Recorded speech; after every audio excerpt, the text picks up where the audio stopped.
Selamat sore teman-teman, ketemu lagi di channel Mip Ansari. Bagi teman-teman yang baru bergabung, jangan lupa subscribe, karena di channel ini teman-teman akan selalu mendapatkan edukasi tentang perawatan burung. Jadi nggak ada ruginya untuk subscribe channel ini teman-teman. Pada pembahasan part 4 kali ini, saya akan menyampaikan hal-hal penting, yaitu jangan sampai kalau teman-teman ternak falk itu melakukan hal-hal yang akan saya sebutkan ini, agar tidak ada terjadinya kegagalan breeding dan juga teman-teman akan lancar selalu dalam breeding falk. Jadi simak terus. Tahukah sahabatku, dengan kamu subscribe channel ini dan kamu like videonya dan memberikan komentar juga, maka kamu telah memberikan sesuatu yang besar untuk perkembangan channel ini.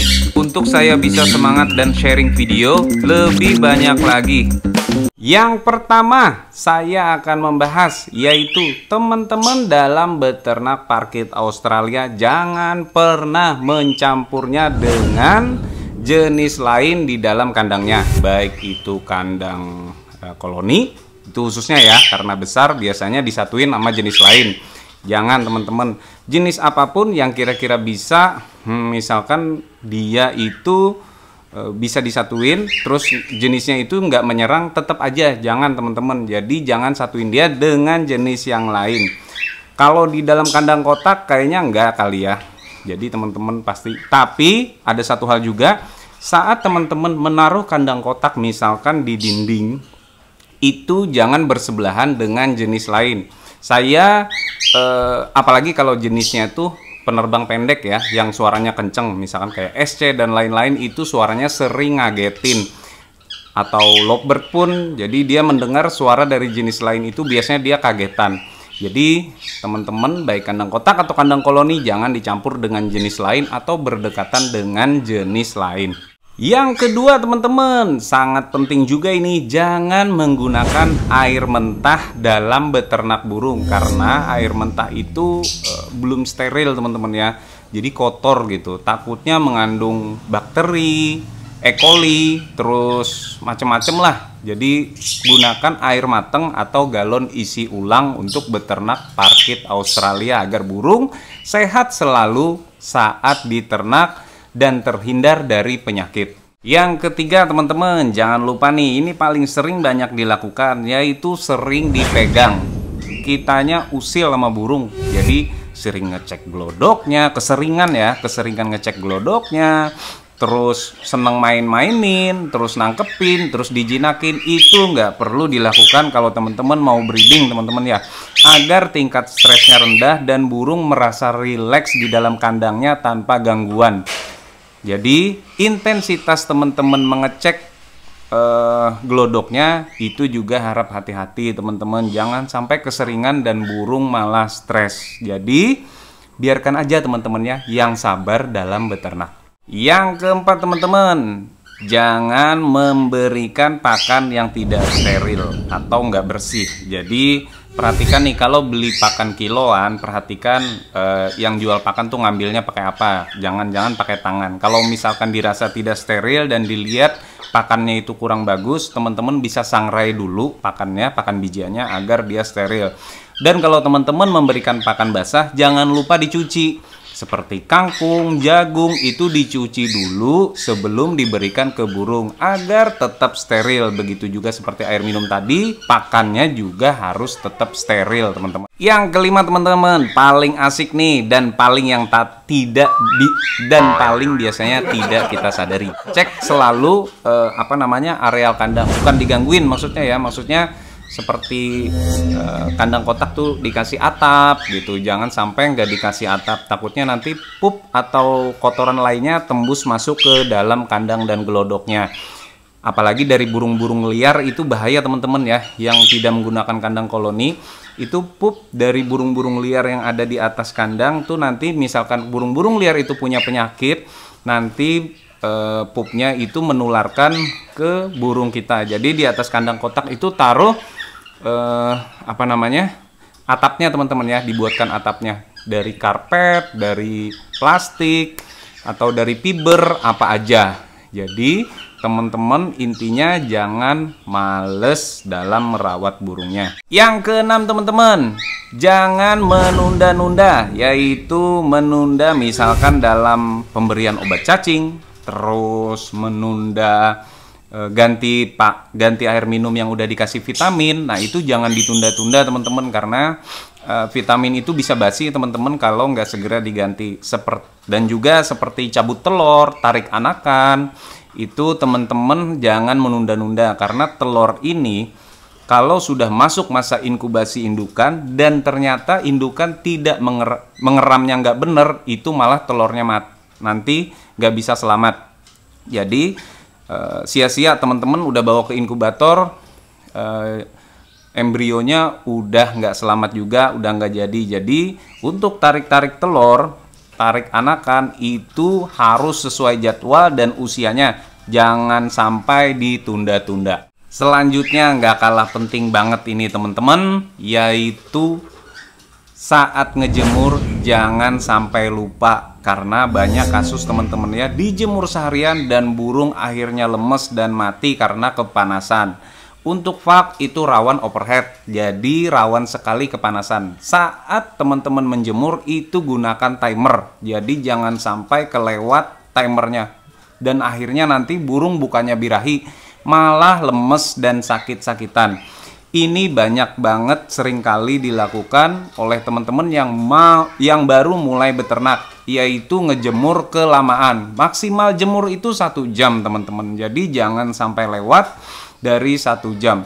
Lebih boleh misalkan 1-2 jam, dilihat harinya ya. Kalau terik terlalu panas itu maksimal 1 jam. Jangan sampai ketiduran, jangan sampai nggak dijadwalkan. Jemur itu sangat penting. Ada juga teman-teman yang tidak menjadwalkan jemur, jadi jemur tuh asal-asalan. Kadang seminggu sekali, kadang 2 minggu sekali, kadang mungkin sebulan sekali. Jadi teman-teman harus menjadwalkan bener-bener jemur ini untuk masa birahinya. Jadi banyak problem dari teman-teman, misalkan, Om, ini kok burung nggak birahi lagi, nggak produk lagi. Nah, banyak faktor yang menyebabkan dia tidak kawin-kawin lagi. Salah satunya tidak ada jadwal jemur. Jadi untuk keberhasilan beternak vak itu sangat penting teman-teman menjadwalkan jemur.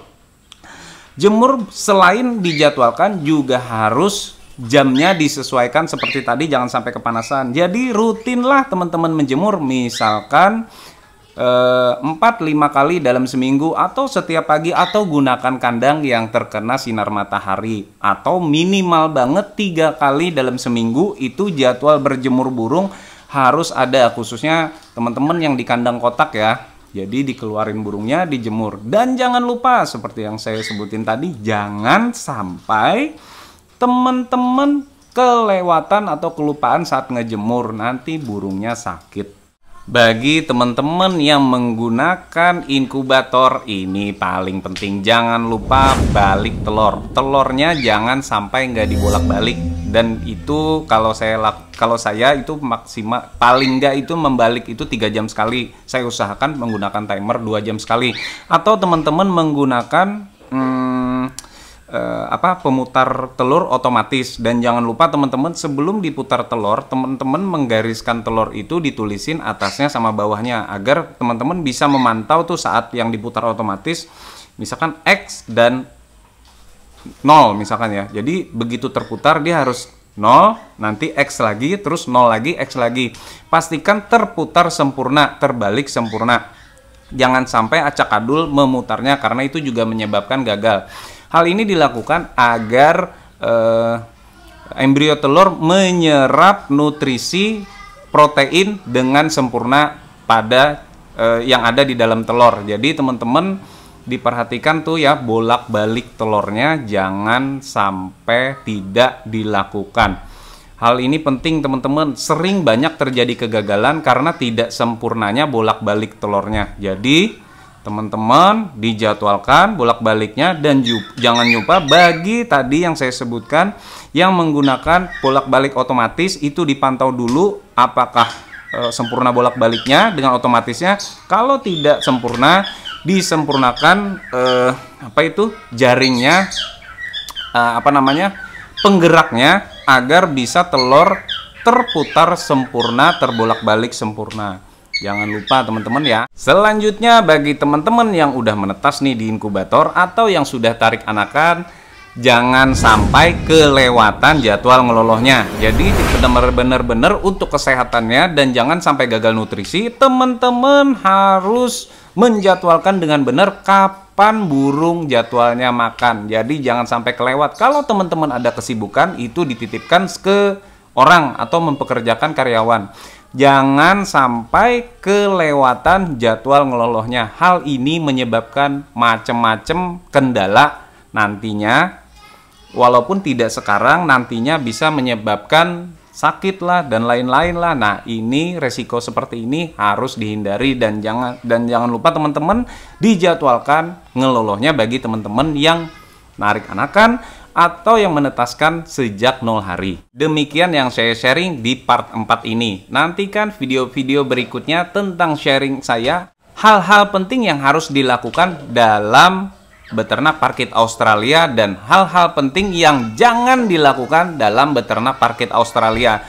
Jangan lupa subscribe, like, share, dan komen teman-teman. Terima kasih, sampai jumpa. Jangan lupa teman-teman, tadi ya yang baru bergabung jangan lupa subscribe channel ini karena tidak ada ruginya teman-teman subscribe channel ini karena semua video berisi edukasi tentang perawatan ternak. Berbagai macam jenis burung khususnya burung paruh bengkok dan kokatil utamanya. Bagi teman-teman yang suka dengan burung-burung, jangan lupa subscribe channel ini. Dengan Anda subscribe channel ini, Anda akan mendapatkan notifikasi video baru dengan gratis dan mendapatkan segala pengetahuan tentang burung eksotik. Jangan lupa loncengnya. Yuk kita bahas detail. Terima kasih.